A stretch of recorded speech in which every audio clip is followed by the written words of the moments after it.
Hello students, बेटा last class में हमने पढ़ा था behaviour of conductors and insulators when placed in an external electric field. और हमारे पास रिज़ल्ट ये आया था कि जब हम कंडक्टर्स को एक्सटर्नल इलेक्ट्रिक फील्ड में रखते हैं तो उसमें तब तक इंटरनल इलेक्ट्रिक फील्ड पोलराइज होती है जब तक कि वो एक्सटर्नल इलेक्ट्रिक फील्ड के मैग्नीट्यूड के इक्वल ना हो जाए। और क्योंकि कंडक्टर के अंदर दो इक्वल और अपोजिट फील्ड एग्जिस्ट करती हैं तो net electrostatic field cancel out होकर कितनी हो जाती है, ज़ीरो, जिसको हम यूज़ करते हैं इलेक्ट्रोस्टैटिक शील्डिंग में। फिर हमने पढ़ा था कि यही अगर हम इंसुलेटर को एक्सटर्नल इलेक्ट्रिक फील्ड में रखें तो उसमें भी इंटरनली इलेक्ट्रिक फील्ड पोलराइज होती है इंसुलेटर के अंदर, पर क्योंकि इंसुलेटर के पास फ्री चार्जेस बहुत कम होते हैं तो वो इलेक्ट्रिक फील्ड काफ़ी वीक होती है। इसलिए इंसुलेटर के अंदर नेट इलेक्ट्रिक फील्ड ज़ीरो नहीं होती बल्कि एक्सटर्नल के कंपैरिजन में थोड़ी सी कम हो जाती है, ठीक है। और तो हम उसको जो है इंसुलेटर को इलेक्ट्रोस्टैटिक शील्डिंग के लिए यूज़ नहीं कर सकते। तो आज हम पढ़ेंगे हमारा अगला topic that is dielectrics, ठीक है।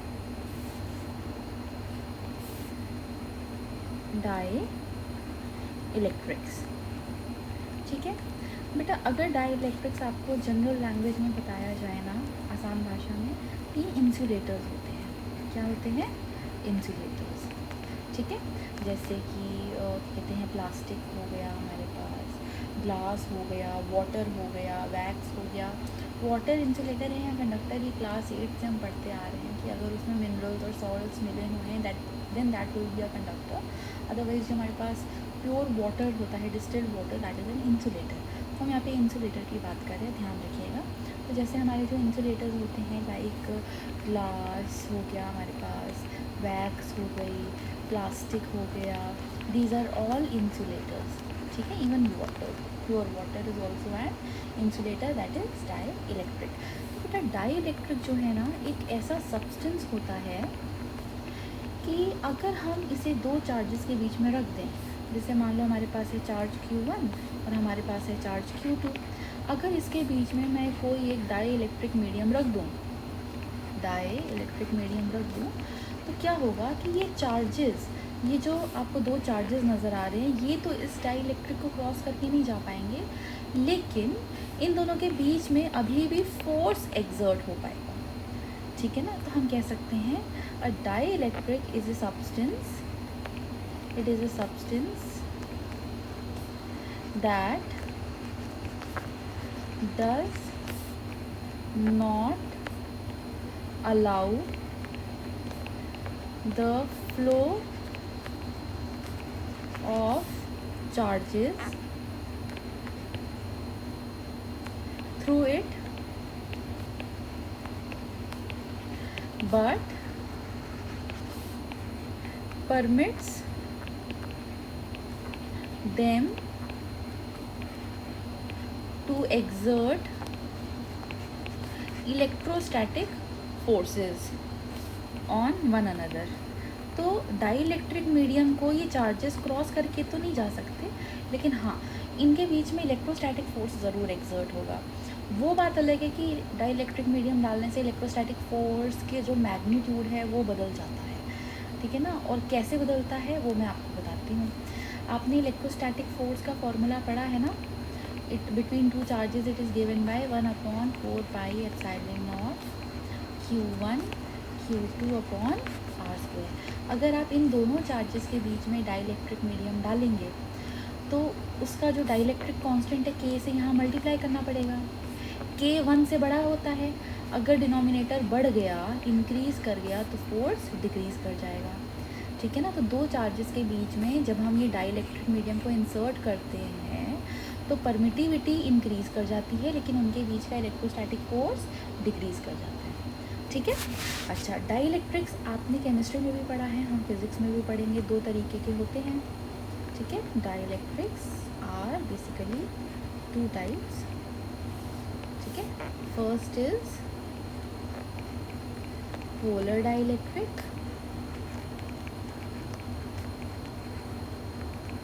and second is non-polar dielectric, ठीक है। अच्छा, अब बात आती है कि ये जो हमारा पोलर डाइलेक्ट्रिक और नॉन पोलर डाइलेक्ट्रिक है, ये कैसे होते हैं और इनका बिहेवियर कैसा होता है in absence of electric field and in presence of external electric field. हम इनके बारे में, अब इन दोनों टर्म्स के बारे में हम थोड़ा डिटेल में पढ़ेंगे। ठीक है, इसको रब कर देते हैं।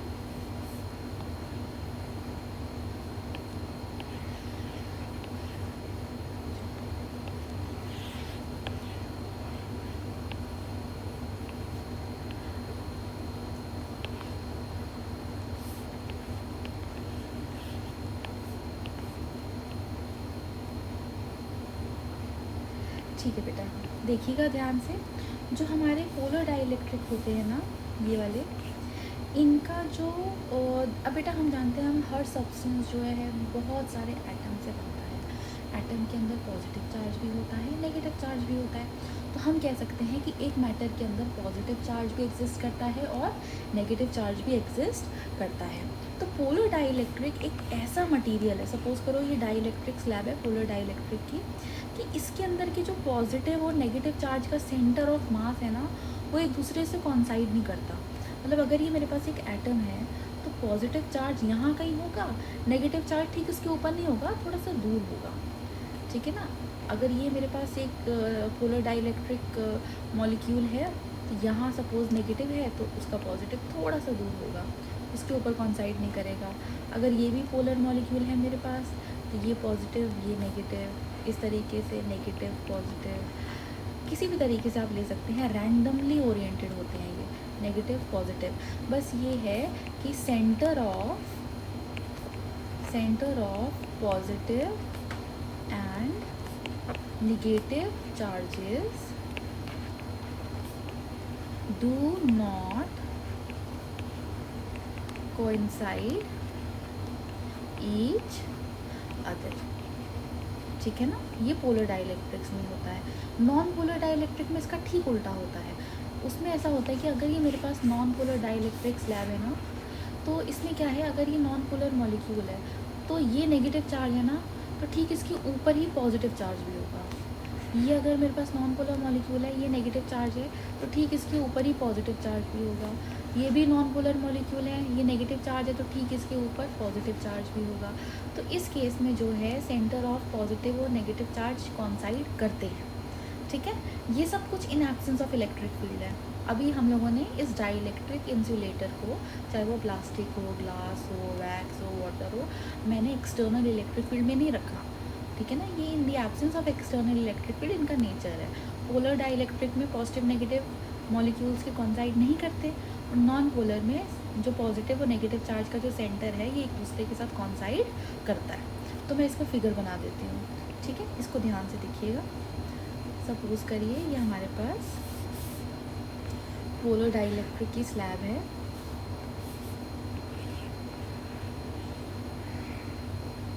और ये हमारे पास नॉन पोलर डाइलेक्ट्रिक की स्लैब है। ठीक है, तो इनके मॉलिक्यूल्स बनाते हैं बेटा। चलिए, इसमें देखिए रैंडमली ओरिएंटेड होंगे, ये किसी भी तरीके से हो सकते हैं।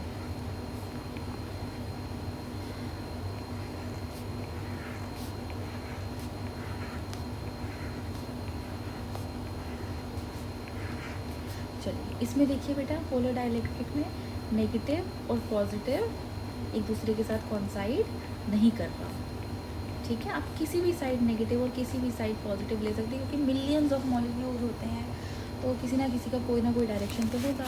नॉन पोलर डाइलेक्ट्रिक में देखिए बेटा, ये नेगेटिव है तो ठीक इसके ऊपर पॉजिटिव भी है। ठीक है, ये नेगेटिव चार्ज है तो ठीक इसी के ऊपर पॉजिटिव चार्ज है। ये नेगेटिव चार्ज है तो ठीक इसके ऊपर पॉजिटिव चार्ज है। इस तरीके से ये ओरिएंटेड होते हैं। ठीक है, in absence of any external electric field. अब बेटा बात करते हैं डाइपोल मोमेंट की। ठीक है ना बेटा, डाइपोल मोमेंट आप जानते हैं एक इलेक्ट्रिक डाइपोल की स्ट्रेंथ होता है। और इलेक्ट्रिक डाइपोल होता क्या है? Dipole moment is the strength of electric dipole that is negative and positive charge separated by a finite distance. तो देखो बेटा, क्या इन मॉलिक्यूल्स में नेगेटिव और पॉजिटिव के बीच में सेपरेशन है? बिल्कुल भी नहीं। और डाइपोल मोमेंट का फॉर्मूला आपने पढ़ा था Q×2a, जहाँ 2a चार्जेस के बीच का सेपरेशन है। अगर सेपरेशन ही ज़ीरो होगा तो वो Q के साथ मल्टीप्लाई होकर डाइपोल मोमेंट भी कितना दे देगा? ज़ीरो। ठीक है ना, मैं फिर से देखती हूँ। डाइपोल बेटा, अगर मेरे पास दो चार्ज हैं +Q -Q और इनके बीच का डिस्टेंस है 2a, तो डाइपोल मोमेंट हमने पढ़ा था it is given by Q×2a। अगर दो चार्जेस के बीच का सेपरेशन ही ज़ीरो होगा, अगर 2a की वैल्यू ही ज़ीरो है, तो वो Q के साथ मल्टीप्लाई होके P की वैल्यू भी कितना दे देगा? ज़ीरो। अब आप नॉन पोलर डाइलेक्ट्रिक्स में देखिए, पॉजिटिव और नेगेटिव एक के ऊपर एक है, कॉन्साइड कर रहे हैं, इनके बीच में सेपरेशन है ही नहीं, यानी कि 2a ज़ीरो है, तो इसका डाइपोल मोमेंट कितना होगा? ज़ीरो। इसका भी ज़ीरो, इसका भी ज़ीरो। हर नॉन पोलर डाइलेक्ट्रिक के मॉलिक्यूल का डाइपोल मोमेंट कितना है? ज़ीरो। तो हम नॉन पोलर डाइलेक्ट्रिक्स के लिए कह सकते हैं the net dipole moment P is zero. ठीक है, यही अगर हम इसकी बात करें बेटा पोलर डाइलेक्ट्रिक्स में, तो देखो डाइपोल मोमेंट का फॉर्मूला तो Q×2a होता है, तो इसमें नेगेटिव और पॉजिटिव का कुछ ना कुछ चार्ज होगा। सॉरी, मैंने P is equals to Q×2a, ठीक है ना। तो इस नेगेटिव और पॉजिटिव का कुछ ना कुछ चार्ज होगा और इनके बीच में कुछ ना कुछ सेपरेशन भी होगा, तो इंडिविजुअली तो डाइपोल मोमेंट है, ठीक है ना। यानी कि इस मॉलिक्यूल का P है, इस मॉलिक्यूल का भी P है, ज़ीरो नहीं है, कुछ ना कुछ वैल्यू है। इसका भी कुछ ना कुछ डाइपोल मोमेंट P होगा, इसका भी कुछ ना कुछ डाइपोल मोमेंट P होगा और इसका भी कुछ ना कुछ डाइपोल मोमेंट P होगा। ऐसे मिलियंस ऑफ पोलर डाइलेक्ट्रिक के मॉलिक्यूल्स हैं और हर एक का इंडिविजुअल डाइपोल मोमेंट है। लेकिन ये डाइपोल मोमेंट आप जानते हैं एक वेक्टर क्वांटिटी होता है जिसका डायरेक्शन है नेगेटिव टू पॉजिटिव। तो हर डाइपोल मोमेंट के कोई ना कोई अपोजिट वाला मिल ही जाता है मिलियंस में, कि वो डाइपोल मोमेंट एक दूसरे को कैंसिल कर देते। इन्होंने सपोज इसको कैंसिल कर दिया, इसको सपोज किसी और ने कैंसिल कर दिया, तो करते करते इसमें भी जो नेट डाइपोल मोमेंट भी आता है it is very very small. ठीक है ना। देखो नॉन पोलर के केस में ये तो ज़ीरो होता है, पोलर के केस में इंडिविजुअली तो सबका डाइपोल मोमेंट है, पर ये एक दूसरे को कैंसिल करके जो नेट डाइपोल मोमेंट बचता है, अगर किसी का कैंसिल नहीं हो पाया, वो बहुत ही छोटी वैल्यू, बहुत ही स्मॉल वैल्यू आता है। ठीक है, अगर आपको कन्फ्यूजन है ये कैंसिल क्यों होता है तो मैं आपको बता देती हूँ बेटा। आप इसमें देखिए, नेगेटिव से पॉजिटिव होता है ना, इसका डाइपोल मोमेंट इस डायरेक्शन में जा रहा है नेगेटिव से पॉजिटिव, और इसका नेगेटिव से पॉजिटिव इस डायरेक्शन में जा रहा है। आप देखिए दोनों का डायरेक्शन अपोजिट है, तो ये एक दूसरे को कैंसिल कर देंगे। ठीक है ना। इसी तरीके से इसकी अपोजिट कोई ना कोई एक ऐसा मॉलिक्यूल होता है जिसका वर्टिकली डाउनवर्ड हो, इसका नेगेटिव से पॉजिटिव यहाँ है, तो कोई ना कोई मॉलिक्यूल एग्जिस्ट करेगा जिसका डाइपोल मोमेंट इस डायरेक्शन में हो, तो वो एक दूसरे को कैंसिल कर देंगे। जो कुछ बहुत थोड़े से कैंसिल नहीं हो पाते, बच जाते हैं, वो बहुत ही माइन्यूट डाइपोल मोमेंट को कंट्रीब्यूट करते हैं। तो पोलर डाइलेक्ट्रिक में इंडिविजुअली तो सबका डाइपोल मोमेंट होता है, लेकिन वो एडअप नहीं होता, वो ज़्यादातर कैंसिल होकर नेट डाइपोल मोमेंट एक बहुत ही छोटी वैल्यू देते हैं। ठीक है, तो हम इस केस में लिख सकते हैं the net dipole moment is very small. ठीक है ना। अच्छा, अब बात आती है, यही अगर हम इन पोलर डाइलेक्ट्रिक और नॉन पोलर डाइलेक्ट्रिक को एक्सटर्नल इलेक्ट्रिक फील्ड रीजन में लाके रख दें तो क्या होगा। ठीक है, इसको भी एक्सटर्नल फील्ड में रख दीजिए। तो हमें बिहेवियर पढ़ना है कि इनको अगर हम एक्सटर्नल इलेक्ट्रिक फील्ड में रखते हैं तो इनका जो डाइपोल मोमेंट इसका ज़ीरो था और इसका स्मॉल था, क्या कोई फ़र्क आएगा? तो हम उसको स्टडी करते हैं। ठीक है, तो हम एक काम करते हैं, पहले पोलर डाइलेक्ट्रिक को उठाते हैं, ठीक है, और इसको एक्सटर्नल, इसको देखो बेटा, ये एक्सटर्नल इलेक्ट्रिक फील्ड है, ये हमने बनाई है। ठीक है, this is our external electric field region. तो हम देखते हैं कि जैसे ही हम इस पोलर डाइलेक्ट्रिक को एक्सटर्नल इलेक्ट्रिक फील्ड में रखते हैं तो क्या होता है। ठीक है, तो ये हमने जैसे ही हम इसे एक्सटर्नल इलेक्ट्रिक फील्ड में रखेंगे तो बेटा ध्यान देना बिहेवियर कैसा होगा, ठीक है।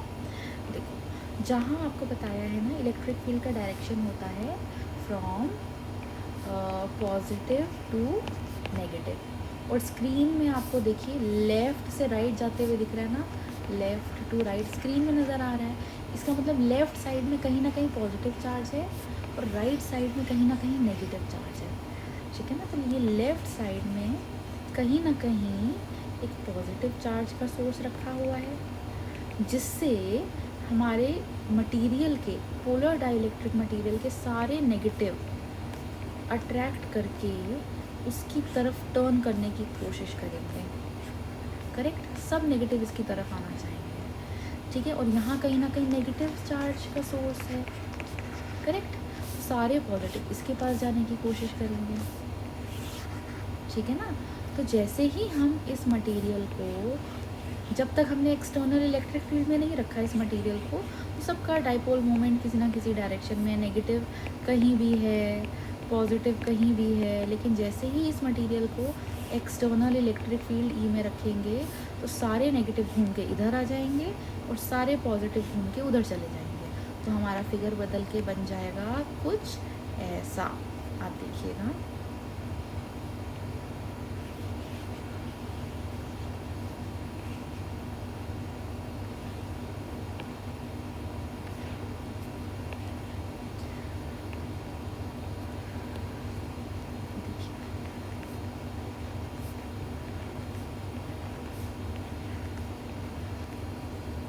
बेटा सारे नेगेटिव इस तरफ आ गए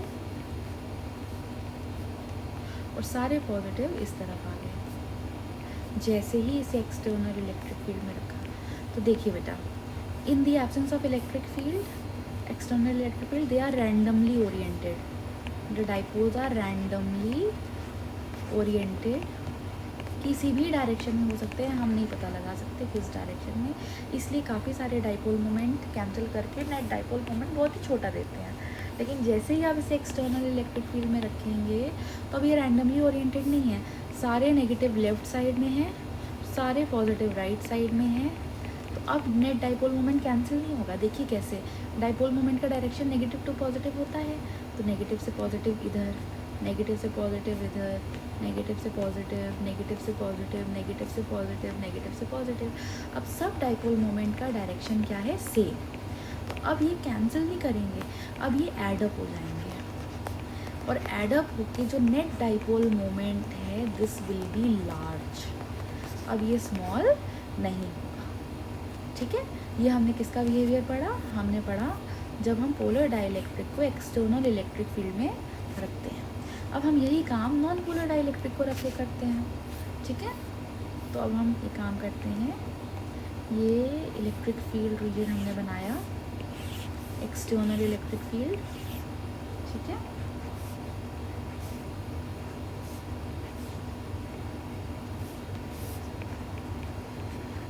चलिए अब हम इस नॉन पोलर डाइलेक्ट्रिक को एक्सटर्नल इलेक्ट्रिक फील्ड रीजन में रखते हैं, ठीक है। जैसे ही हम इसे एक्सटर्नल इलेक्ट्रिक फील्ड रीजन में रखेंगे तो क्या होगा, यहाँ कहीं पे पॉजिटिव चार्ज का सोर्स है, जैसे अभी आपको बताया, तो इसके अंदर के सारे नेगेटिव अट्रैक्ट होकर इसके पास आने की कोशिश करेंगे। यहाँ कहीं पे नेगेटिव चार्ज सोर्स रखा हुआ है, तभी इलेक्ट्रिक फील्ड लाइन इस डायरेक्शन में जा रही हैं। तो इन सब डाइपोल्स के जितने पॉजिटिव हैं सब उस नेगेटिव की तरफ अट्रैक्ट होकर उसके पास जाने की कोशिश करेंगे, यानी कि नेगेटिव इस तरफ आना चाहेंगे, पॉजिटिव इस तरफ आना चाहेंगे। तो देखिए फिगर कैसा दिखेगा हमें, non polar dielectric in presence of external electric field.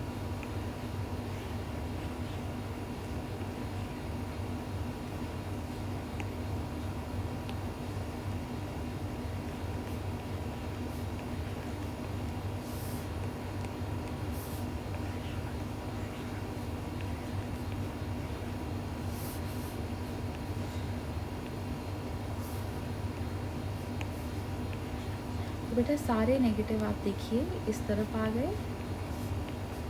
Her molecule का, सारे पॉजिटिव इस तरफ आ गए, ठीक है।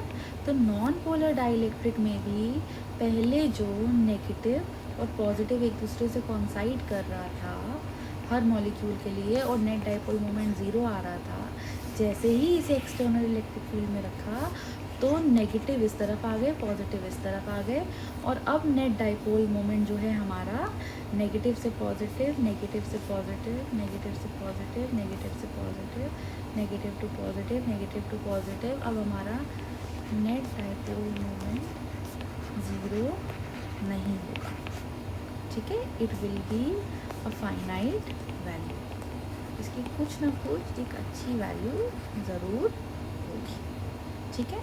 तो हमने ये देखा बेटा, चाहे पोलर डाइलेक्ट्रिक हो, आप यहाँ देख सकते हैं, चाहे पोलर डाइलेक्ट्रिक हो चाहे non polar dielectric, in absence of external electric field इसका नेट डाइपोल मोमेंट बहुत ही छोटा होता है, निगलेक्ट करके ज़ीरो मान सकते हैं।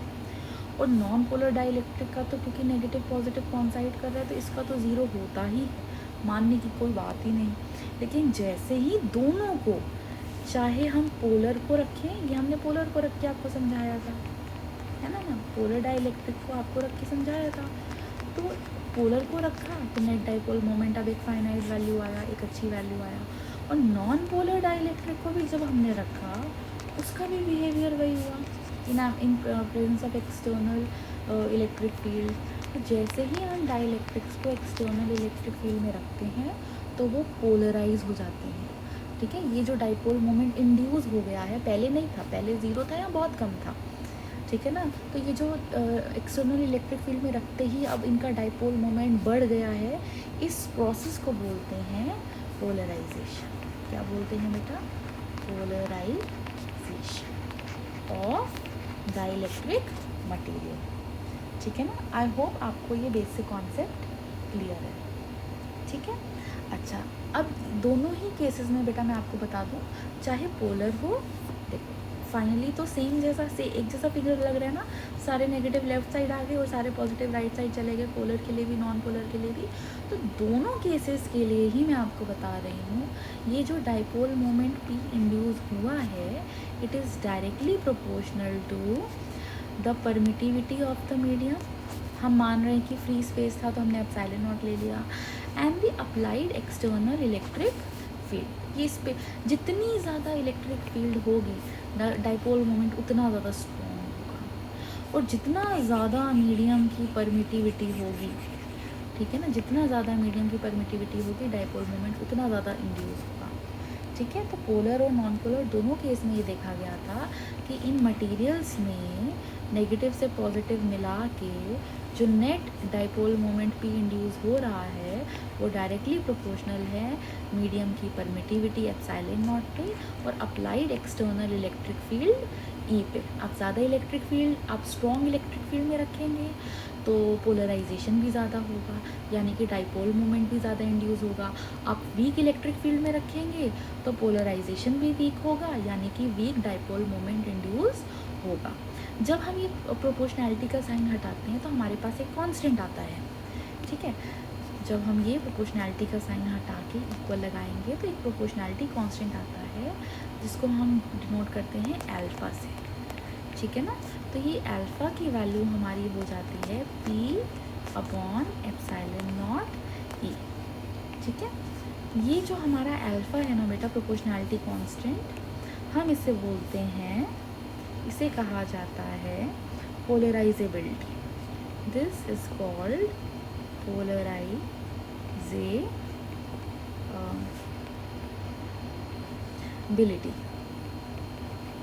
ठीक है। इसकी डेफिनेशन आपसे पूछी जा सकती है, 1 मार्क में इसका SI यूनिट या डायमेंशन पूछा जा सकता है।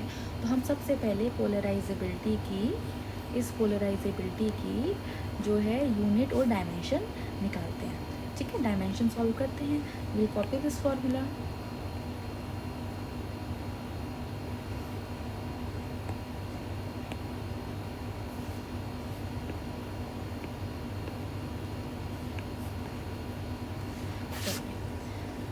तो देखिए बेटा, ये डाइपोल मोमेंट होता है ना, P का फॉर्मूला होता है Q इंटू 2A, ठीक है। चार्ज का डायमेंशन हो गया 80 और लेंथ का डायमेंशन हो गया एल, ए टी एल। ये तो पी की डायमेंशन हो गई, ठीक है ना, पी की डायमेंशन हो गई ए टी एल। तो लगा देते हैं यहाँ पे, हमारे पास आ जाएगा पोलराइजेबिलिटी का डायमेंशन निकालना है ना हमें, अल्फ़ा का डायमेंशन निकालना है। तो पहले पी का डायमेंशन डालिए, तो हमारे पास पी का डायमेंशन आया है ए टी एल, ठीक है। पर मैं आपको इलेक्ट्रिक फील्ड का डायमेंशन निकालना है, इलेक्ट्रिक फील्ड, तो इस फॉर्मूला से आ जाएगा force per unit charge. Force का डायमेंशन होता है M L T minus upon में चार्ज का डायमेंशन होता है ए टी। तो ये हो गया इलेक्ट्रिक फील्ड का डायमेंशन।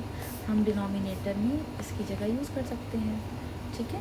तो हम इसको यूज़ करते हैं, हमारे पास आ जाएगा ई के लिए M L T minus 2 divided by A T, ठीक है। अब हमारे पास बचा परमिटिविटी का डायमेंशन। तो परमिटिविटी का डायमेंशन भी इसी फॉर्मूला से आ जाएगा बेटा, 1/4 Q1 Q2 upon are square होता है, ठीक है ना। एप्सिलॉन नॉट को ऊपर ले जाइए, फोर्स को नीचे ले आइए, तो हमारे पास एप्सिलॉन नॉट आ जाएगा Q1 Q2 upon 4πf are square. तो इसकी डायमेंशन के लिए आप इनकी डायमेंशन सब्स्टिट्यूट कर दीजिए। चार्ज की डायमेंशन तो 80 होती है और चार्ज Q1 Q2 दो बार है, तो इसका स्क्वायर हो जाएगा, ठीक है। अपॉन में 4π तो कांस्टेंट है, उसका कोई डायमेंशन होगा नहीं। फोर्स का डायमेंशन हो जाएगा एम एल टी माइनस 2 और आर स्क्वायर यानी कि लेंथ का स्क्वायर का डायमेंशन हो जाएगा L2। तो ये डायमेंशन हम सब्स्टिट्यूट कर देते हैं, एप्सिलॉन नॉट की जगह ए टी का स्क्वायर अपॉन एल स्क्वायर साथ में एम एल टी माइनस 2। तो ये हो गया हमारे पास ए टी का स्क्वायर अपॉन में एम एल टी माइनस 2 साथ में एल का स्क्वायर बेटा, ठीक है ना। आप देखिए बेटा, ये टर्म और ये टर्म तो पूरा पूरा कट गया, एक ए टी भी कट गया, ठीक है ना, और ये ए कट गया, ये टी कट गया, सब कैंसिल हो रहा है। ये एल स्क्वायर जब ऊपर जाएगा तो इस एल की पावर 1 से मिलके ये जो एल का स्क्वायर है ये बना देगा एल क्यूब। तो इसको लिख देते हैं एल क्यूब, ठीक है ना। ये आ गया पोलराइजेबिलिटी का डायमेंशन। मैंने आपको निकालना बता दिया है, अब इसको रब कर देते हैं।